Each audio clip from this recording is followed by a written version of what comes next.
Hello everyone, welcome back to my channel. Recently আমরা গিয়েছিলাম barbecue nation for a buffet lunch. তো রমজানের জন্য এখানে একটা স্পেশাল ফেস্টিভ্যাল চলছে, লাক্সারি কোস্ট, যেখানে ওরা কিছু নিউ মেনু অ্যাড অন করেছে। তো আজকে আমরা এটাই ট্রাই করব, তোমাদের সাথে সব কিছু শেয়ার করব। আমরা স্টার্ট করেছিলাম স্যুপ দিয়ে। এটা মাটনের একটা স্যুপ ছিল, নাম বলেছিল মাটন মারাগ। এটা আমার কাছে খুব একটা ফ্লেভারফুল লাগেনি, তার মধ্যে একটু ঠান্ডাও হয়ে গিয়েছিল যেহেতু আমি ভিডিও করছিলাম।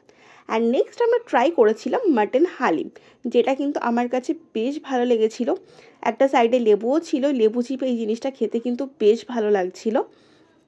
নেক্সট স্টার্টার আইটেম যেটা ছিল মাটন কিমা পাও। এটা খানিকটা পাও ভাজির মতোই, কিন্তু ভাজিতে ওরা মাটন কিমাটা ইউজ করেছে, আর যেটা কিন্তু বেশ ভালো খেতে ছিল। একটু স্পাইসি, বাট আমার কাছে এটা ভীষণ ভালো লেগেছে। নেক্সট আইটেম ছিল কিমা কালেজি। এটা হচ্ছে মাটনের লিভার মশলা টাইপসের একটা জিনিস। মাটনের লিভারটাকে কিমার সাইজে কেটে মশলা দিয়ে একটা স্টার্টার বানিয়েছিল, বেশ সুন্দর খেতে ছিল। আমার কাছে তো খুব ভালো লেগেছে, যারা অ্যাকচুয়ালি লিভার খেতে ভালোবাসো তাদের এটা খুব ভালো লাগবে।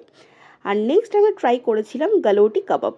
একটা কথা বলে রাখি, ওরা এখানে যে কটা আইটেম অ্যাড অন করেছে এই ফেস্টিভ্যালটার জন্য, বেশিরভাগই কিন্তু মাটনের ওপরে। আর গালোটি কাবাবটা এতটাই সফট ছিল যে হাতই লাগানো যাচ্ছে না, জাস্ট ভেঙে যাচ্ছে। আর প্রচণ্ড ফ্লেভারফুল ছিল, আমার এটা ভীষণ ভালো লেগেছে। নেক্সট আমরা ট্রাই করেছিলাম মাটন শিক কাবাব। এটার পুরো লাইভ কাউন্টার ছিল, যেখানে তোমরা দেখতে পারবে যে একদম গরম গরম বানিয়ে তোমার টেবিলে সার্ভ করছে। এটাও ভীষণ ভালো ছিল। আর এই নতুন সব কিছু ট্রাই করা হয়ে গেলে আমরা ব্যাক টু দ্য পুরোনো আইটেম, যেগুলো বারবিকিউ নেশনে গেলে আমরা সবসময় খেয়ে থাকি, লাইক ফুচকা, তারপরে এই বারবিকিউ গ্রিলটা, যার মধ্যে প্রচুর প্রচুর অপশান থাকে। Veg starter, non veg starter নিয়ে এখানে অ্যাকচুয়ালি প্রচুর আইটেম থাকে। তাছাড়াও ওদের কিছু স্পেসিফিক স্টার্টার আইটেম থাকে, like sweet corn, sweet potato, যার মধ্যে এই কর্নটা আমার ভীষণ পছন্দ। তোমরা অবশ্যই কমেন্ট করে জানিও যে বারবিকিউ নেশনে গেলে তোমরা কে কে এই কর্নটা ট্রাই করো। আর গ্রিল সেকশন থেকে আমরা ট্রাই করেছিলাম ফিশ, প্রন, চিকেন, আরও অনেক কিছু, যার মধ্যে ফিশের আইটেমগুলো আমার সবচেয়ে বেশি ভালো লেগেছিলো। প্রনটাও এখানে বেশ ভালো ছিল। এরপর আমরা ট্রাই করেছিলাম এই চিকেনের লেগ পিসটা, যেটাও কিন্তু বেশ জুসি ছিল আর ভালোই খেতে ছিল। স্টার্টার খাওয়া কমপ্লিট করি আমরা মেন কোর্সে কী কী আছে সেটা দেখার জন্য চলে যাই। প্রথমেই ছিল মাটন বিরিয়ানি, পোলাও, মাটন কষা, চিকেন কষা। এছাড়াও অনেক ভেজ অপশন ছিল। চাইনিজের মধ্যে নুডলস ছিল, রাইস ছিল, চিলি চিকেন ছিল। এছাড়াও কয়েকটা লাইভ কাউন্টার ছিল, যেগুলো আমরা অলরেডি আগেই ট্রাই করেছি। এরপর একটা হিউজ স্যালাড সেকশন ছিল। আর সব কিছু দেখে শুনে আমি আমার প্লেটটা সুন্দর করে সাজিয়ে নিই। আমি মেন কোর্সে নিয়েছিলাম মাটন বিরিয়ানি, সাথে মাটন রোগান জোশ।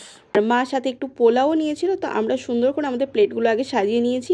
এরপর মেন কোর্সের সাথে খাওয়ার জন্য আমরা দুটো মকটেলস অর্ডার করেছিলাম। এগুলোর জন্য কিন্তু তোমাদেরকে আলাদা করে পেমেন্ট করতে হবে, এটা কিন্তু বুফেতে অ্যাড অন থাকে না। এরপর আমরা মেন কোর্স খাওয়া শুরু করি। আর মাটনের কোয়ালিটি এখানে সত্যি বলতে খুব একটা ভালো ছিল না, তো আমরা কমপ্লেন করায় আমাদেরকে চেঞ্জ করে দিয়েছিল। তো তোমাদের কাছেও যদি মনে হয় যে তোমাদের মাটনের কোয়ালিটি খুব একটা ভালো লাগছে না, তোমরা একবার বলে দেখতে পারো, হয়তো তোমাদেরও চেঞ্জ করে দেবে। বাট বিরিয়ানিটা দিয়ে, মাটনের গ্রেভিটা দিয়ে খেতে আমার কাছে বেশ ভালো লেগেছে। মেন কোর্সের পর এবার চলে গেলাম ডেজার্ট সেকশানে। ডেজার্ট সেকশানে কিছু ক্লিপস তোমাদের জন্য নিয়েছি, কিন্তু খুব একটা ডেজার্ট ছিলও না, আর আমার খুব একটা কিছু পছন্দও হয়নি। তার মধ্যে এই পেস্ট্রিটা ছিল, যেটা আমার বেশ ভালো লেগেছিলো। এছাড়া ওদের এই ছোটো গোলাপ জামুনের সাথে আমি আইসক্রিম দিয়ে ট্রাই করেছিলাম। এই কম্বিনেশনটা আমার ভীষণ ভালো লাগে। তোমরা কারা কারা এই কম্বিনেশনটা ট্রাই করেছো আমাকে অবশ্যই কমেন্ট করে জানিও। এরপর নেক্সট ওদের কুলফি সেকশন থেকে আমি নিয়েছিলাম পান কুলফি। ওদের অনেকগুলো কুলফির অপশান থাকে, যার মধ্যে আমি প্রত্যেকবার গেলে এটাই ট্রাই করি, আমার কাছে এটা বেস্ট লাগে। তো ইয়েস, আজকের খাওয়া দাওয়া তো এই পর্যন্তই। আর তোমাদের এই ভিডিওটা কেমন লাগলো কমেন্ট করে জানাতে একদম ভুলো না। ভালো লাগলে অবশ্যই লাইক, শেয়ার আর ফলো করে দিও। দেখা হবে নেক্সট ভিডিওতে।